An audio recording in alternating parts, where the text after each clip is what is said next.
শুনেন, চেয়ারম্যান বানাইছি, আমাদের দাবি হচ্ছে সার্বক্ষণিক আমাদের সঙ্গে যোগাযোগ রাখা, আমাদের সুখে দুঃখে দেখা, চাউল না চাই, বমি চাই না চাই, টাকা না চাই। ভোট দিয়ে দিয়েছেন, হাঁটি কাহাও খেয়েছেন, ধানচুরি কাহাও খেয়েছেন, আর কাপ চা খাইছেন, টাকা খরচ করে গেছেন, এই ঠিক কিনা? বেটি কোনঠে এত ডাকে হারিয়ে পাঠাইছেন, এইটা কি তার জন্য কি মঙ্গল নয়? এর ঋণ সে যাতে আমাদের শোধ করতে পারে, কিভাবে করবে তার দায়িত্ব। এবং শুধু চেয়ারম্যান হিসেবে না, তাকে আমরা এমপি হিসেবে দেখতে চাই।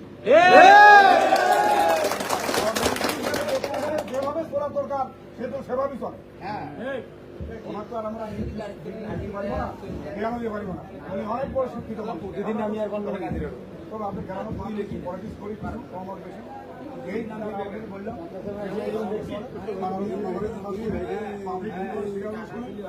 গাওয়ালেই তো কথা বলে না শুনে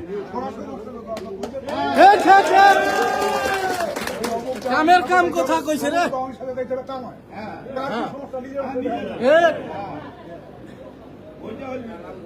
আর কোনো কি খবর আছে?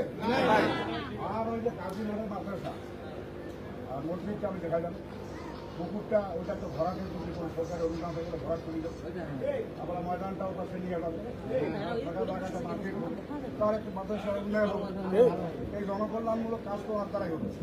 তোমাকে হলে কোনো না চাই ভাই, করে দিবেন, আর কোনো বলার নেই। ঠিক আছে, আমি শেষ করলাম, বলা হবে।